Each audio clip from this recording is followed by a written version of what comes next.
Hello दोस्तों, मैं सुशील एक बार फिर आपका स्वागत करता हूं आपके अपने YouTube channel the rapid classes for physics में। दोस्तों, हमने लास्ट वीडियो में जानने का प्रयास करा था कि गॉस-की प्रमेय क्या है, लेकिन हमने गॉस-की प्रमेय नहीं पढ़ाई थी। गॉस-की प्रमेय को समझने के लिए 3 नई टर्म के बारे में हमने जानकारी दी थी, उसमें से 2 कंप्लीट हो चुकी। पहले एक बार जान लो वे तीनों क्या थी। पहली टर्म का नाम था क्षेत्रफल वेक्टर, क्षेत्रफल वेक्टर, और दूसरी टर्म का नाम था घनकोण, और आज की वीडियो में जो हम डिस्कस करेंगे उसका नाम है वैद्युत फ्लक्स। उसका नाम क्या है? वैद्युत फ्लक्स। मोस्ट इंपोर्टेंट चीज़ है। पूरा का पूरा गॉस-की प्रमेय, या यूँ कहूँ कि आगे के 2-3 वीडियो 2-3 लेक्चर इसी बेस पर है कि क्षेत्रफल वैद्युत फ्लक्स होता क्या है। हमने 2 के बारे में पहले से बात कर चुके, अब एक नई बात हम जानने वाले हैं कि वैद्युत फ्लक्स होता क्या है। सब बच्चे इसको ध्यानपूर्वक समझो। वैद्युत फ्लक्स क्या है? मान लो हमारा ये कोई क्षेत्र है, ये एक समान वैद्युत क्षेत्र है। ये हमारा क्या है? एक समान वैद्युत क्षेत्र। सब वाकिफ है इस चीज़ से। ये वैद्युत बल रेखाएं हैं। वैद्युत बल रेखाएं क्या होती है वैद्युत क्षेत्र में? तो इसका मतलब जहाँ वैद्युत बल रेखाएं होती है वहाँ क्षेत्र लाजमी होता है। हमने क्षेत्र को दिखाने का तरीका क्या बता रखा? किसी क्षेत्र को रिप्रेजेंट करने का तरीका है बल रेखाएं। तो अगर समांतर बल रेखाएं होती है तो वो एक समान क्षेत्र को प्रदर्शित करती है। तो हमने कहा ई एक समान क्षेत्र है। इस एक समान क्षेत्र के अंदर हम क्या करेंगे? इस एक समान क्षेत्र के अंदर हम किसी पृष्ठ को रखेंगे। मान लो हमारे पास ये समतल पृष्ठ है, इस पृष्ठ को हमने रख दिया। बात को समझने का प्रयास करो। ये क्या है? एक समतल पृष्ठ। जैसे ही मैं समतल पृष्ठ को रखूंगा तो इस समतल पृष्ठ में से ये बल रेखा होकर गुजरेगी। अगर मैं इस पृष्ठ का साइज बढ़ा दूं दोस्त तो बल रेखा ज़्यादा गुजरेगी। अगर मैं इस पृष्ठ का साइज घटा दूं तो बल रेखा कम गुजरेगी। अगर पृष्ठ इतना बढ़ा ले तो बल रेखा कम गुजरेगी, अगर इतना बढ़ा ले और कम, और अगर पृष्ठ इतना बढ़ा ले तो बल रेखा की संख्या बढ़ जाती है। यानी किसी पृष्ठ से होकर गुजरने वाली बल रेखा की संख्या की माप कितनी है, अर्थात बल रेखा कितनी गुजरती है, उससे संबंध रखता है हमारा वैद्युत फ्लक्स। एक बार दोबारा सुनो। किसी पृष्ठ से होकर गुजरने वाली बल रेखाओं की संख्या की माप कितनी है? 10 बल रेखा गुजरेगी, 50 बल रेखा गुजरेगी, कितनी बल रेखा गुजरेगी, इसकी जो माप है उसी का नाम है वैद्युत फ्लक्स। ये पृष्ठ रखा कहाँ है? किसी वैद्युत क्षेत्र में। मान लो किसी वैद्युत क्षेत्र के अंदर हमने कोई पृष्ठ रखा। एक बात ध्यानपूर्वक सुनो, पृष्ठ को रखने का तरीका है, पृष्ठ को अभिलंबत रखना है, पृष्ठ को लंबवत रखना है। किसी एक समान वैद्युत क्षेत्र में किसी बंद पृष्ठ को अभिलंबत रखते हैं, और अभिलंबत रखने के बाद हम ये चेक करते हैं कि उस पृष्ठ के अंदर से कितनी बल रेखा पास होगी। जितनी बल रेखा पास होगी उसकी माप को कहते हैं वैद्युत फ्लक्स। किसी एक समान वैद्युत क्षेत्र में स्थित, किसी एक समान वैद्युत क्षेत्र में लंबवत स्थित, किसी एक समान वैद्युत क्षेत्र में लंबवत स्थित किसी बंद पृष्ठ से संबद्ध वैद्युत फ्लक्स, किसी एक समान वैद्युत क्षेत्र में स्थित किसी बंद पृष्ठ से संबद्ध वैद्युत फ्लक्स उस बंद पृष्ठ से होकर गुजरने वाली बल रेखाओं की माप होता है। किसी एक समान वैद्युत क्षेत्र में, किसी एक समान वैद्युत क्षेत्र में उपस्थित, किसी एक समान वैद्युत क्षेत्र में उपस्थित कोई बंद पृष्ठ से होकर गुजरने वाला वैद्युत फ्लक्स उस बंद पृष्ठ से निकलने वाली बल रेखाओं की संख्या की माप होती है। उस बंद पृष्ठ से होकर गुजरने वाली बल रेखाओं की संख्या की माप होती है। बात को समझने का प्रयास करो। ये हमारा क्या है? एक समान वैद्युत क्षेत्र। अगर तुम इस बात को समझ गए ना आज, तो गॉस-की प्रमेय के डेरिवेशन और गॉस-की प्रमेय तुम्हारी उंगलियों पर होगी। इस बात को एक बार जान लो। जब भी कहीं वैद्युत क्षेत्र होगा, उस वैद्युत क्षेत्र के अंदर हम क्या रखेंगे? कोई बंद पृष्ठ, और बंद पृष्ठ को जैसे ही रखेंगे उसके अंदर से बल रेखा पास होगी। कितनी संख्या में पास होगी उसका नाम है वैद्युत फ्लक्स। बल रेखाओं की संख्या कितनी होगी? तो डेफिनेशन क्या है? किसी एक समान वैद्युत क्षेत्र में लंबवत या क्षेत्र के लंबवत स्थित किसी काल्पनिक बंद पृष्ठ से संबद्ध वैद्युत फ्लक्स किसी एक समान क्षेत्र में क्षेत्र के लंबवत स्थित काल्पनिक बंद पृष्ठ से संबद्ध वैद्युत फ्लक्स उस पृष्ठ से होकर गुजरने वाली बल रेखाओं की माप होती है। बल रेखाओं की संख्या की माप होती है। बल रेखाओं की संख्या की माप होती है। इसे हम फाई ई से प्रदर्शित करते हैं। इसे हम फाई ई से प्रदर्शित करते हैं। इसे हम फाई ई से प्रदर्शित करते हैं। बात समझ में आ गई? हमने क्या कहा? एक समान क्षेत्र होगा, उस एक समान क्षेत्र में हम किसी बंद पृष्ठ को रखेंगे। उस बंद पृष्ठ से जो विद्युत फ्लक्स गुजरेगा या जिस विद्युत फ्लक्स का संबंध होगा वो क्या होगा वास्तव में? वो वास्तव में होगा उस बंद पृष्ठ से होकर गुजरने वाली बल रेखाओं की संख्या की माप। जैसे मान लो ये बल रेखाएं हैं, अगर पृष्ठ इतना सा है तो इसमें से एक बल रेखा गुजरेगी। अगर पृष्ठ थोड़ा बड़ा है तो इसमें 4 बल रेखा गुजरेगी। अगर पृष्ठ और बड़ा है तो इसमें ज़्यादा बल रेखा गुजरेगी। यानी पृष्ठ के साइज को बढ़ाते चले जाएंगे, पृष्ठ के क्षेत्रफल को बढ़ाते चले जाएंगे तो उससे गुजरने वाली बल रेखाओं की संख्या भी बदलेगी। और बल रेखाओं की संख्या बदलेगी, बल रेखाओं की संख्या बदलेगी। उस संख्या को संख्या ना कहकर हमने नाम दिया विद्युत फ्लक्स। है तो वह बल रेखाओं की संख्या, लेकिन इस बार हम उसको क्या पढ़ेंगे? उसको पढ़ेंगे विद्युत फ्लक्स। विद्युत फ्लक्स को कहीं से रिप्रेजेंट करते हैं? फाई ई से रिप्रेजेंट करते हैं। थोड़ा बड़ा बना के दिखाता हूं, फाई ई से रिप्रेजेंट करते हैं। यहां तक की बात क्लियर है सब बच्चों? ओके। फॉर्मूला क्या होगा? माना ई एक समान वैद्युत क्षेत्र है, इसके अभिलंबत स्थित पृष्ठ का क्षेत्रफल समतल पृष्ठ का क्षेत्रफल ए वेक्टर है यदि ई वेक्टर तथा ए वेक्टर के बीच का कोण 0 डिग्री हो तो पृष्ठ से गुजरने वाला विद्युत फ्लक्स फाई बराबर होगा ई इंटू ए। फाई बराबर क्या होगा? ई इंटू ए।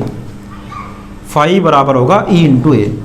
नेक्स्ट दूसरा, यदि ई वेक्टर तथा ए वेक्टर के बीच का कोण थीटा हो।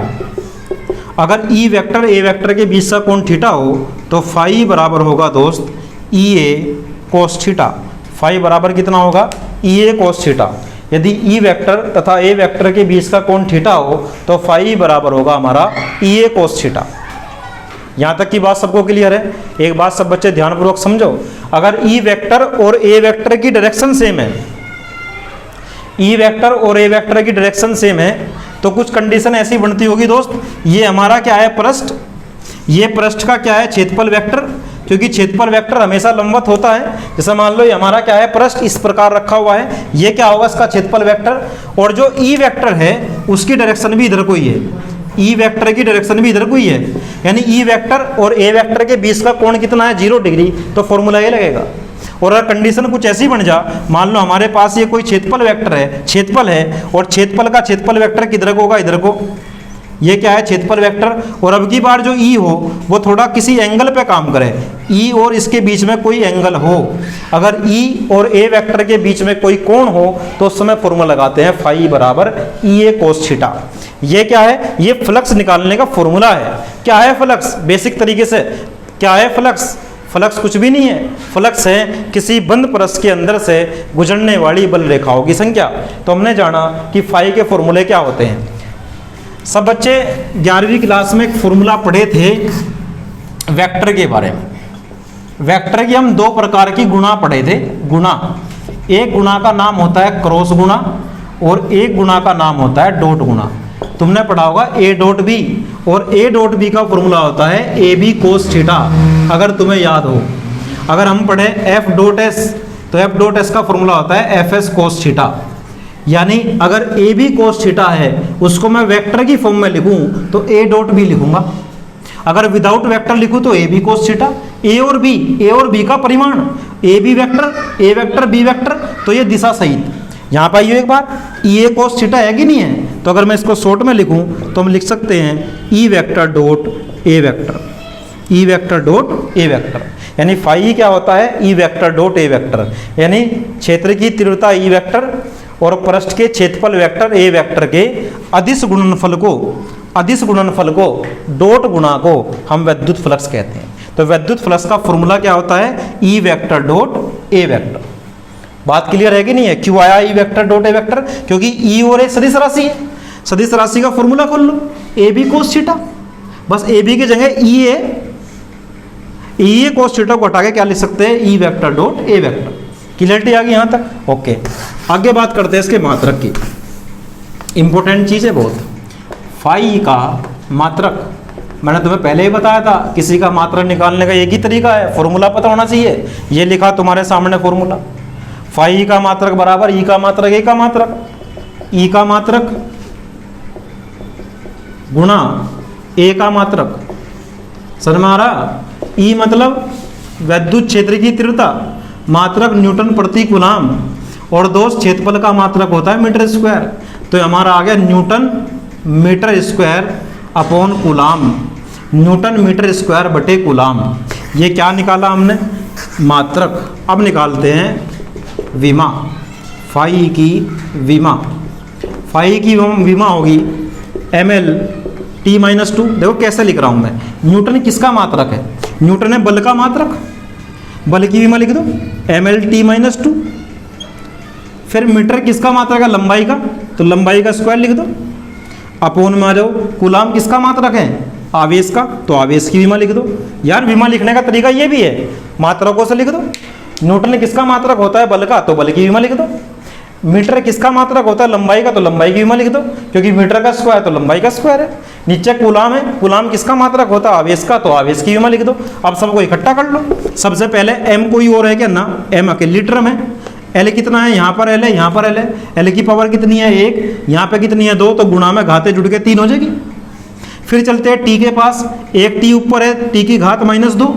एक t जब नीचे से आएगा ये भी माइनस का हो जाएगा, क्योंकि चिन्ह बदलता है, तो ये कितना हो जाएगा, -3।